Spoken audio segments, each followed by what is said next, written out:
I am Mrs. Vaishali Samant. I invite you all to Saraswati tutorials.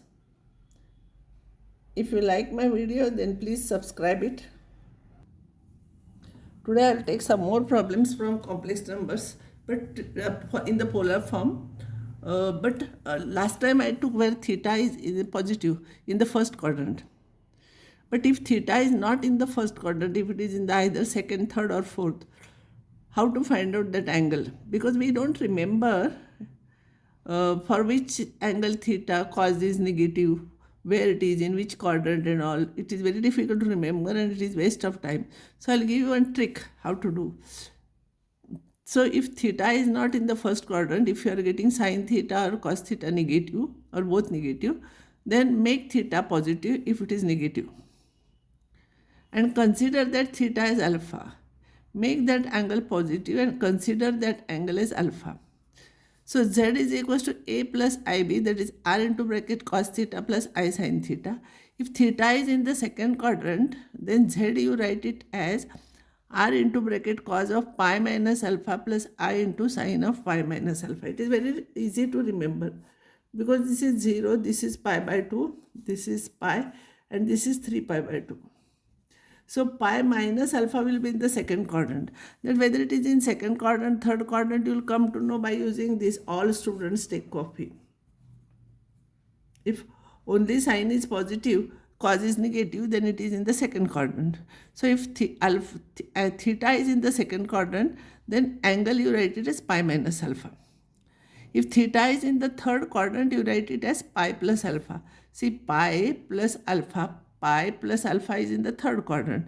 And in the fourth quadrant, you write 2 pi minus alpha. Don't write 3 pi by 2 because 3 pi by 2, sine becomes cos, cos becomes sine. So I want same. That's why you write here 2 pi minus alpha. You will get exact values there. It is very easy to remember this. If theta is in the second quadrant, you write that angle is pi minus alpha. If it is in the third quadrant, write pi plus alpha. And if it is in the fourth quadrant, write 2 pi minus alpha. I'll take one example based on this. Express in the form, polar form. Z is equals to minus 3 plus I. By same method, I'll write that one is equals to r cos theta plus I into sin theta. So if I'll compare the coefficients, real part and imaginary part, I'll get r cos theta is equals to minus root 3, r sin theta is equals to 1.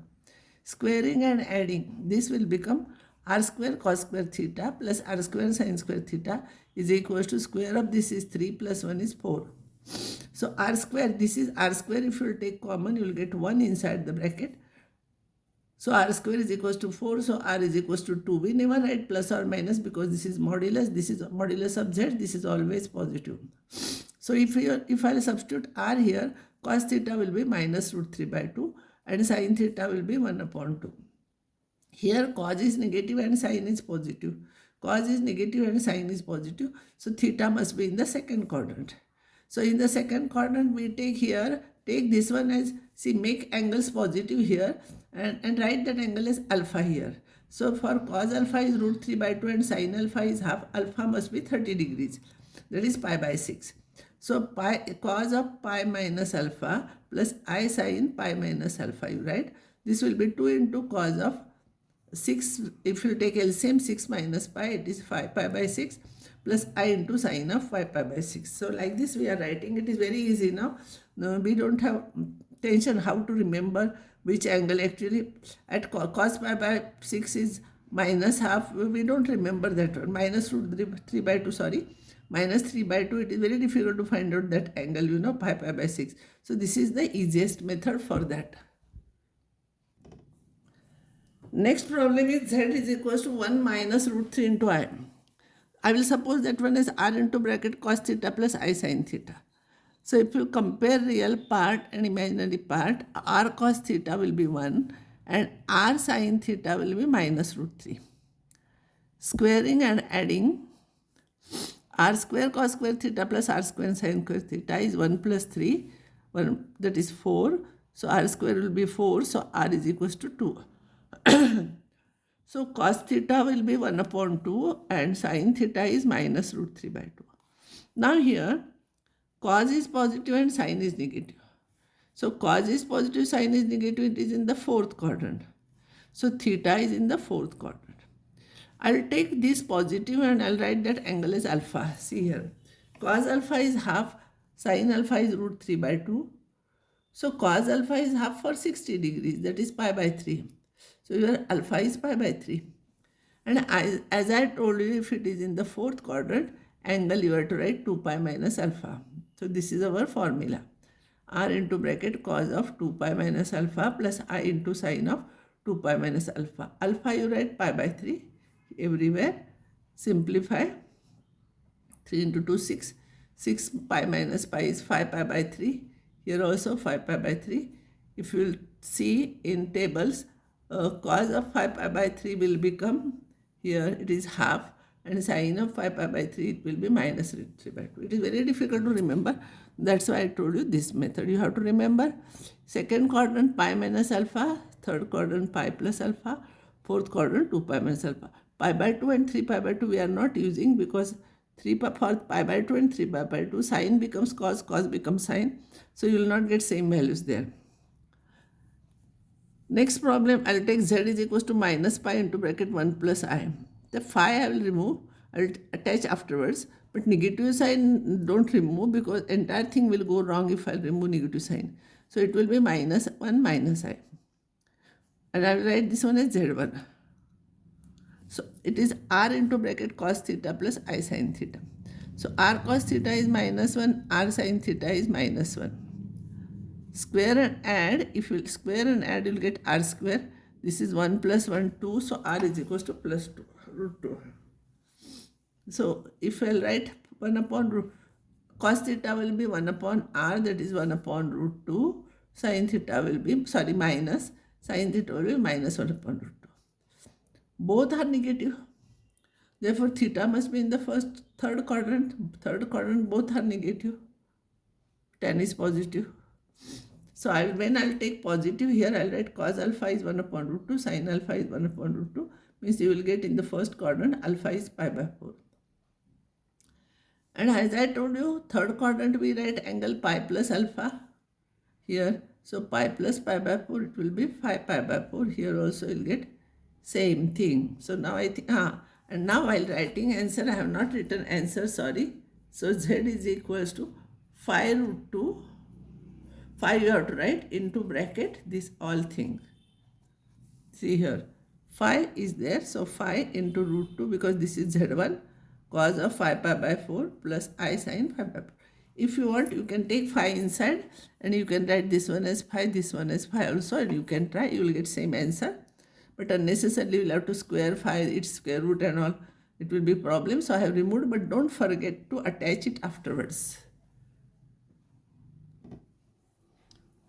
Next definition, if z is equal to r into bracket cos theta plus I sin theta, that is a plus ib, then modulus of z is equals to, we denote it like this. This is same thing as r and this is root of a square plus b square. And amplitude or argument of theta is tan inverse of b by a. Means that angle theta you have to find out. That is called as amplitude or argument. That theta. R is modulus, this is argument. So note that argument is defined only for non-zero complex number. Means both should be non-zero. No, one may not be, both should not be 0 here. For non-zero means both should not be 0. I'll give problems for practice. Represent complex number in the form of polar form, this problem. So here, as like previous problem, I'll take z1 is equals to 1 plus 0 into I. Only 4 is their number. So 4 into bracket 1 plus 0i. So z1 I'll take this and in answer I'll multiply by z4. I'll get this answer. For second one, and hint is given, answer is given. Third one also answer is given. Find moduli and arguments. So 3 means 3 into bracket 1 plus 0i. So modulus of z you find out, argument theta you find out. For phi I it is 5 into bracket 0 plus I.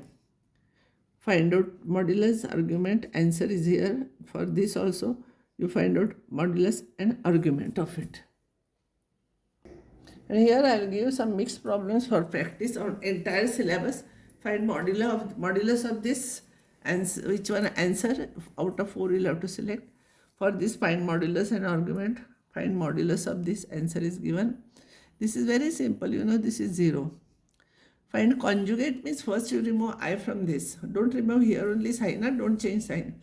Multiply by 3 minus 5I, multiply and divide. Then for the numerator you change sign of the coefficient of I. Find modulus of argument. So this you write it is in the form of polar form. Means first you rationalize this. You multiply and divide by plus sign. Remove I from the denominator. Z is equals to A plus IB you write. And then you write it in the polar form. This is your answer. Find square root of. Expand this A plus B whole cube. You will get this. You should know cos 3x and sin 3x formula. All these problems you can find out. This is modulus. So this you have to simplify this into this. Then you rationalize this with minus sign, multiply, divide. Then write it as A plus IB. And square root of A square plus B square is modulus. So which answer is correct, you will have to see. Find conjugate of the complex number. Don't change sign here only. First you multiply this and this and this, simplify. Denominator you remove I from the denominator. Multiply and divide by conjugate of this. Write it in the form of A plus IB. Then A minus IB will be conjugate of that. I don't have answer. Next time if I remember, I'll find out answer for this and I'll write here. And next time I'll start new topic. I'll stop here now.